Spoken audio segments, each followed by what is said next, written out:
my name is Rachel and I'm here today to talk about Wuthering Heights by Emily Brontë.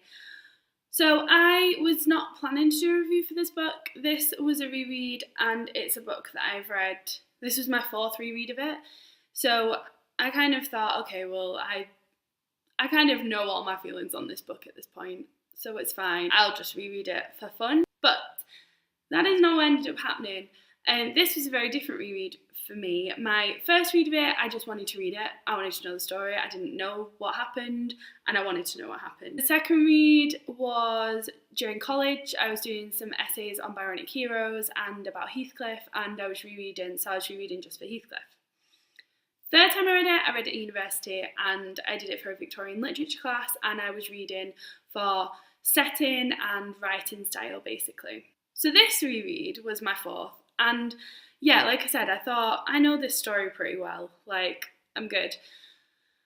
But I got so much from this reread, so much more than I've ever got before, and I really took my time with it.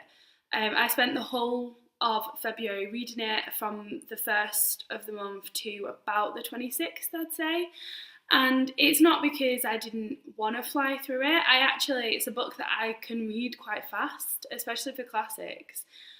But I wanted to take my time and I made notes as I read it all, and I just really, really read it and just stayed in it and just I don't know. I just reclined in the world as I read it, if that makes sense. And I just enjoyed it so much, and it meant so much more to me, this reading. And yeah, like I said, I got so much more from it than I ever have before. I think because the last two times I've read it were for school, and then the time before was for the story, I've never just really taken the time and enjoyed it. So that's what I did.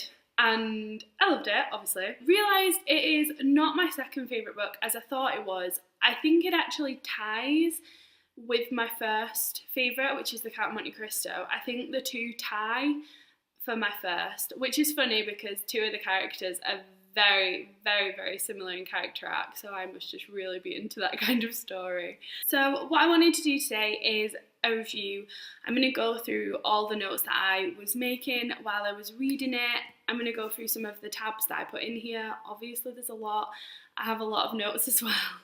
I've tried to structure them a bit, but to be honest, I'm not sure it's going to go that well. So yeah, this is going to probably be all over the place, and it'll probably be a mix of analytical things, but then just fangirly, I enjoy this, comments. Just in case it's not clear, this is going to be a very spoilery video. If you want to read Wuthering Heights, it's a great book, go read it.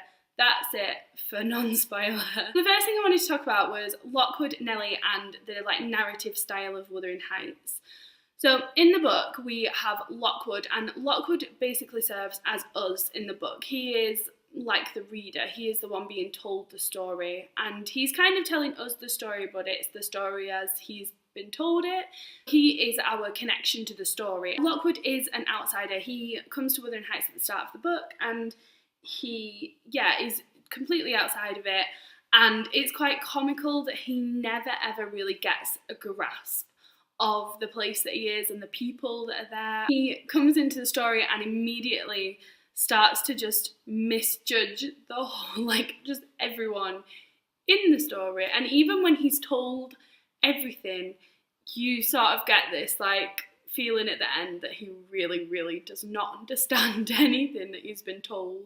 Upon meeting Heathcliff, Lockwood describes having a sympathetic chord with Heathcliff. Before he knows Catherine or Hareton, he immediately decides that Hareton is a bore who doesn't deserve to be married to Catherine. In terms of the narration is one of the most unreliable narrations you could ever find. Now, this story is told by Nellie Dean to Lockwood. So she goes from when they are children, when Heathcliff is first brought to them and all that sort of stuff, and runs right up to the present day and what's been happening basically. And so we get Lockwood recalling Nellie's story, and we get Nellie recalling the events and conversations that have been happening between the last 20 to 40 years. So she's not going to be the most reliable. And also, as you read the book and you get a feel for Nellie's character, I feel like she is one of those people who would definitely try to paint herself in the best light and wouldn't be honest. And so, yeah, I don't really believe everything in the book. It just makes the whole narration style very, very unreliable, but I enjoy that. The story being told in this way is kind of like Nellie's story having to be validated through a male's eyes, which is quite interesting, a bit annoying, but interesting like decision to take. He just makes all these stupid decisions and like jumps to conclusions and just really doesn't understand the book. And I think one of the best things that sums this up is the very last line of the book. Lockwood is looking at the graves of Linton, Heathcliff and Cathy, the first generation ones, and he says, "I lingered round them under that benign sky, watched the moths fluttering amongst the heath and harebells, listened to the soft wind breathing through the grass, and wondered how anyone could ever imagine unquiet slumbers for the sleepers in that quiet earth." If he knows anything about the story, he would know that's not going to be a quiet place. There's not going to just be quiet slumbers going on under the ground there. So, yeah, I just think the use of him in the whole narration is just so interesting and just a really great choice. Another thing that I really wanted to talk about was time in the novel. So I find time is a very, very interesting area of this book. Very early on in the novel, there is a throwaway comment, maybe by Lockwood or Nellie, that says time stagnates here. And this really shocked me and kind of pulled me out of what I was reading at like the time. And I was surprised I'd never picked up on it before. And it sums up the sort of feel of the novel so well. And I just never picked up on it before. The book is so insular from the get-go. In the first paragraph, we have Lockwood describing the solitary neighbour that I shall be troubled with. "In all England, I do not believe that I could have fixed on a situation so completely removed from the stir of society." We also have Nellie saying we don't take to foreigners here, or we don't have a lot of foreigners here, and it's that foreignness, like he's from like a few towns down the road probably, but this like foreignness is very, very interesting. And though the book spans 2 generations, because of the recurrent use of certain names, we are constantly recalling the past as we are reading about the newer generation, that they're not moving through time. Time is like moving around them.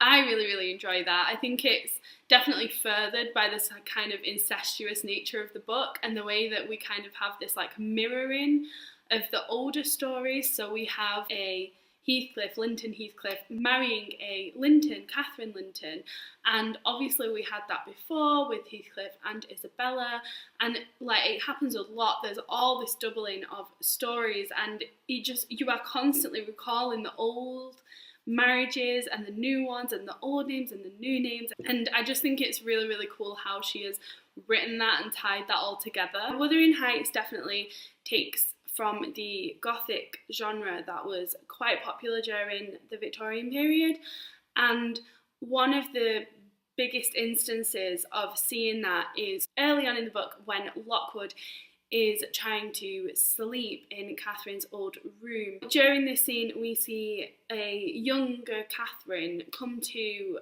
Lockwood's window and start knocking on. She breaks the glass, and there is this disgusting scene where he basically grabs her wrist and like slams it on some glass, which has always gone through me. I don't get creeped out by literature a lot, but that is one of the things that every time I read it, it literally just, it goes through me. I hate it. But I find it quite interesting because I think there's a lot of arguments as to whether these things are imagined, if they're real, all of that sort of thing, but there are definitely very ambiguous things going on. So yes, we do have the fact that Lockwood is very tired, he's just been asleep, he could be dreaming, all of these things, yes. However, the things that I find interesting are the facts that he knows during this time. If this was something that he made up, how would he know these things? So the girl who knocks at the window calls herself Catherine Linton. Now, how would he know that she is Catherine Linton when he has seen 3 names on the walls? Why would Catherine Linton be the one that he chose? The little girl says she's been away for 20 years. How would he know that she'd been dead for 20 years? How would he even know that she was dead? So I think you can argue that this could be a dream, but at the same time, how would Lockwood have known certain facts in his dream?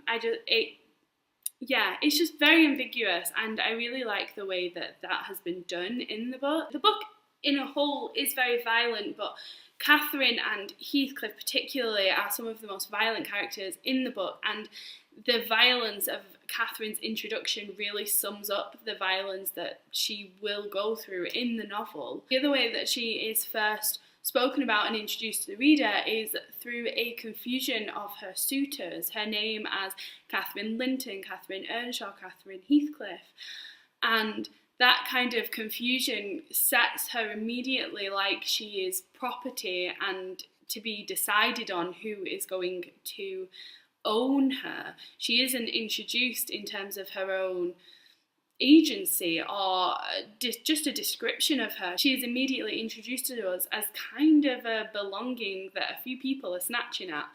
And I think that's quite cool, especially in the way that her life turns out and the way that she dies. I think it's very, very interesting that is how she was chosen to be introduced. Also, on a side note, I'm pretty sure Lockwood doesn't know whose diary this is. He doesn't know that it's someone who's dead, and he just starts reading it. Like, number one, I mean, reading a dead person's diary is a little bit questionable, but reading someone's diary when you don't even know if they're dead, this could be the other Catherine who's just like downstairs and you're just reading her diary. Like, dick move, mate. Edgar and Isabel Linton are seen as the civilised people in this novel, definitely the most civilised of the novel, really. But it's interesting how their introduction is, again, so violent. The first time that we meet them, Heathcliff and Cathy are looking through the window at them and laughing at them, basically. And we see Edgar stood on the hearth weeping silently, and in the middle of the table sat a little dog shaking its paw and yelping, which from their mutual accusations we understood they had nearly pulled in two between them. The idiots! That was their pleasure, to quarrel who should hold a heap of warm hair, and each begin to cry because both, after struggling to get it, refused to take it. I found this quite interesting. Number one, the violent introduction. But for me, I just started thinking about how, like, Cathy is that dog. Cathy is basically being pulled apart by Linton and Heathcliff. I have no love for Cathy. I have never, ever liked her. And I can't really sympathise with her. I can understand some of the decisions that she makes, but I can't really care for her in any way, shape or form. However, I do understand that she is ripped apart by these two people. I think she definitely gives Linton too much power over her, and that there isn't a need for her to be ripped apart because it's quite clear what her feelings are. However, she is ripped apart by them, and this dog, I think, is there to like symbolise that, and I never realised that before. In terms of how Heathcliff is introduced to us, we see the children crowding round to try and get a glance of him, and he is described as a dirty, ragged, black-haired child, and he is also described as a dark-skinned gypsy in it. I've never really understood why there is this like questioning of Heathcliff and his like skin tone and stuff like that. It's quite clearly said quite a few times through the text that he has darker skin, and I feel like people brush over it as if it's not actually there, and he's always portrayed as white, and I just think people argue over it, but it's something you can't argue over. It's very, very, very clear that he is dark skinned. With Heathcliff's introduction, we also get an explanation of his name. It was the name of a son who died in childhood, and it has served him ever since, both for Christian and surname. With Heathcliff, we see another repetition of name, and he is also given a dead child's name, which is a very, very Gothic type of thing. Now, as we start to move through the novel and we see the death of the father, Earnshaw, we obviously see Heathcliff's debasement, and there is this gap that is slowly widened between Cathy and Heathcliff. And I think one of the great things that Emily Brontë does is she illustrates that gap with the tiniest of descriptions. Yes, she does illustrate it through conversation and through them not spending time together, but even in the smallest parts of the novel, she is making sure that you see the difference between them. So on page 57 in my edition, this is the Penguin English Library one, Nellie is describing the two of them, and in describing Heathcliff, she explains not to mention his clothes, which had seen 3 months' service in mire and dust, and his thick, uncombed hair, the surface of his face and hands were dismally beclouded. Now, this paragraph is immediately followed by Cathy's entrance, wondering where Heathcliff is, and she is pulling off her gloves and displaying fingers wonderfully whitened with doing nothing and staying indoors. Now, these paragraphs literally immediately follow on from each other. Straight away, we see this massive difference between the two of them, between their positions, and how wide that distance between them has now become. And I just really love Bronte's writing style and how even the littlest details really add to the theme in the novel. Like, I just think that's a sign of such a brilliant, brilliant writer. Around this sort of time in the novel is where I think you really start to sympathise with Heathcliff. Nellie tells Heathcliff that he just needs to clean himself up and he will be able to go and spend some time in their company. For me, this is where I really, really, really start to feel for Heathcliff. He clearly attempts to distance himself from caring, really, because he doesn't want to be made a fool of. He doesn't want to look stupid. However, he does want to be accepted. He does want to be in their company, and that really shines through, and he allows Nellie to help him and to get him ready. It doesn't work, and he is immediately thrown out and beaten for attempting to be with them. And I think this is where it really roots his place as a Byronic hero for me. A Byronic hero is usually somebody who does terrible, terrible things and is just a bit of a dick, and you will forgive them for what they do wrong because of the situation they're in. They come from backgrounds that you never know what kind of background they're coming from, and yeah, there's quite a few. So someone like Damon from the Vampire Diaries is a Byronic hero. He always does terrible, terrible things, but he had a really horrible past, and this kind of excuses his behaviour. I am a massive faller for Byronic heroes. I always forgive them everything, and Heathcliff is no different from that. I actually adore Heathcliff. He is the only character in this novel that I think I actually like, although in this reading I have found another character that I used to hate, who I like a lot more in this reading. So that was quite nice. But yeah, I think it's quite a controversial thing, because I think a lot of people don't like Heathcliff. I don't like any of them really, and I just adore him. I love him so much. I see him, especially in this early bit, he's kind of like a Cinderella character, and I just think we have always been told the story of Cinderella and to sympathise with Cinderella, and we basically have Heathcliff be that character, and so obviously we sympathise with him, and I think that really, really works in solidifying your compassion for Heathcliff throughout everything that he does throughout the rest of the novel. Now, I wanted to move on to my favourite thing about Wuthering Heights, and that is the writing and discussion of love. I adore how Brontë treats love between Cathy and Heathcliff. I am aware that it is very problematic and would never work, and they are both horrible people, but the way that they discuss their relationship is beautiful to me and just so understandable. We never really see Cathy and Heathcliff tell each other that they love each other, and it's almost like their feelings transcend just love, that like love is too simple a description for what they feel for each other. The love of Heathcliff and Cathy seems to defy everything, basically. It defies laws. They are basically brother and sister. Defies religion at times. It is still, to me, shocking now as a reader, not just imagining what someone would have read it as back then. The fact that they are pretty much brother and sister, the fact that the relationship basically turns to an adulterous one after she marries Linton. Cathy describes how she would not like to be in heaven, and in a dream she was thrown out of heaven because she desired Heathcliff's company more.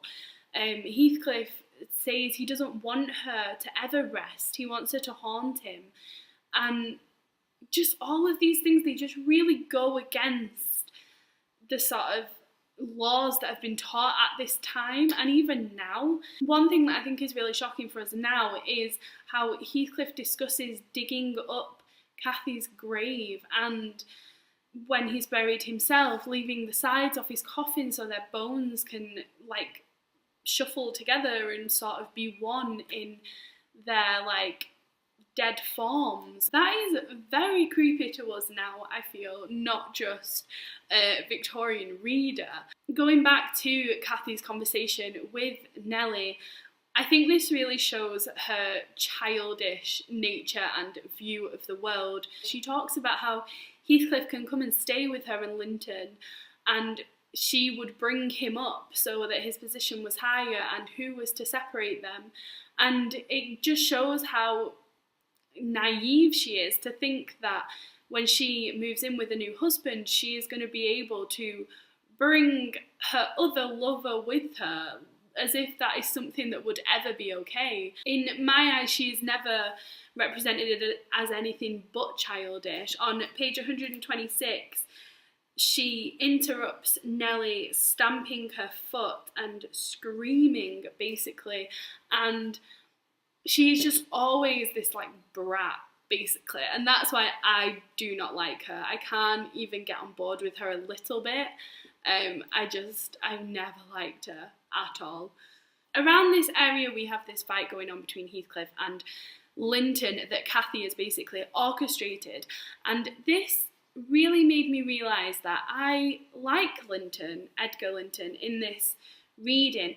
I have never liked Edgar Linton before, and I think it's because I do really like Heathcliff, and I am one of those people who, if there is a love triangle and I support one person, I am going to 100% hate the other one and not even accept their existence. And that is what I used to do. I used to hate Linton because he got in the way. However, on this reread, I definitely had a lot more sympathy for him and actually liked him. I also find that with Earnshaw, I sympathise a lot with Hindley.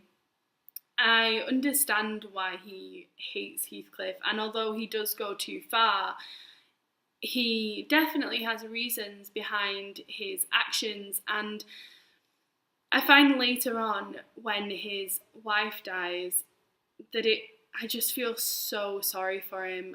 You can just see how much he loves her and how much it destroys him to lose her, and although he is not very nice either, I really do sympathise with Hindley. Another thing that I realised during this reading of Wuthering Heights that I had never seen before was the similarities between Bertha Mason in Jane Eyre and Cathy in Wuthering Heights.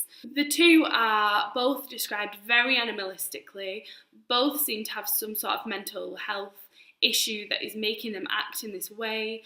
They are both kind of locked in a room with a maid. Their husband kind of awaits outside them coming out. Obviously, Linton is a lot kinder to Cathy than Rochester ever is to Bertha.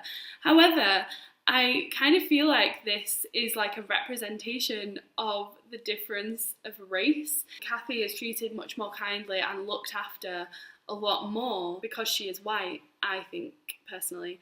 And yeah, I had never seen so many similarities between them before, and I really saw it in this book. Cathy's behaviour definitely reminded me of Jane Eyre and also of the yellow wallpaper, which I just hadn't noticed before, and I found quite an interesting thing to think about. One of my favourite parts of Wuthering Heights has always been after Cathy has died. Heathcliff is waiting in the gardens of Thrushcross Grange, and Nellie comes out in the morning and he basically like accosts her and says, you know, I know she's dead. Go on, tell me what I already know. And Nellie affirms that yes, she has died. And Heathcliff lets out this really animalistic kind of growl, and he starts to bang his head against a tree trunk. And I have always found this such a powerful scene. We don't just see him crying, we see him physically wanting to destroy himself so he doesn't have to feel the pain that he is now feeling. I find this such a powerful scene, and his emotions are so raw in this. And I just think it's so effective. Now, as I mentioned before, moving on to the newer generation, there is this symmetry between the older generation of Heathcliff, Linton and Cathy and the newer generation of Linton, Hareton and, again, Cathy. I'm going to call her Catherine. I always see the younger one as Catherine and the older one as Cathy. So that's kind of how I make a distinction. Catherine definitely seems a lot nicer than her mother. However, there are times when you do see her mother shine through. On page 236, when talking about Hareton and reading, Cathy says, I questioned him twice now, and each time he looked so stupid. I think he does not understand me. I can hardly understand him, I'm sure. And her and Linton ridicule Hareton for not being able to read, and later Nellie picks her up on this and says, you know, you're being a bitch, basically.